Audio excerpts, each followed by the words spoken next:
Hey everyone, I'm Jack. Jack. And you guessed it, I'm Holland. And welcome to Coral Talk. Hey mate, want to learn about coral? Yeah, let's do it. Coral bleaching occurs when coral reacts to stressful environmental conditions by expelling the symbiotic algae living in their tissues, leaving behind their white calcium carbonate skeletons. These environmental stressors include unusually low or high sea temperatures, UV levels, or other concentrations of outdoor pollutants. Bleaching can kill coral because of the destruction of this symbiotic relationship with the photosynthetic algae, leaving them to starve. Older corals have a better chance of survival because younger corals are more vulnerable. The name coral bleaching comes from the color change from their natural color to stark white. Also known as zooxanthellae, this algae not only provides food to the coral via photosynthesis, but it also gives it its distinct color. The common perspective of corals is that they have a primarily aesthetic value that people travel around the world to observe in places such as the Great Barrier Reef. Actually, although coral bleaching threatens their aesthetic value, there are other, more serious reasons why the loss of coral is a threat to our whole ecosystem. Corals make up the extensive reef networks that provide habitats for over 1/4 of all marine life. And without them, the consequences of coral bleaching would stretch far beyond our ocean. Did you know that half of the Great Barrier Reef has been bleached to death since 2016?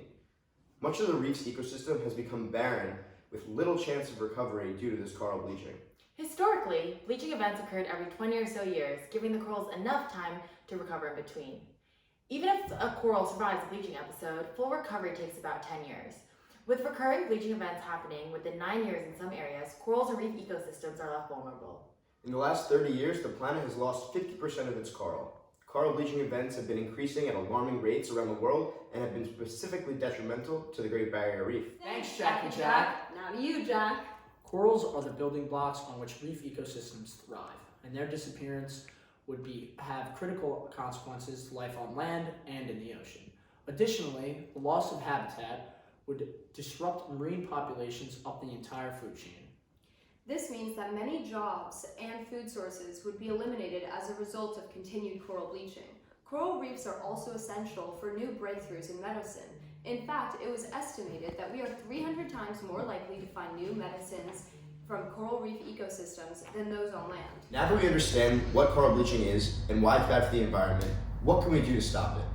For one, we can start by reducing our global carbon emissions, which will slow the rise of sea temperatures and ocean acidification. What do you think, Jackie? Another method would be to improve the quality of water in the reef, as it would increase the young reef's resilience against bleaching events. Future bleaching is inevitable, but there are steps we can take to give places like the Great Barrier Reef a fighting chance.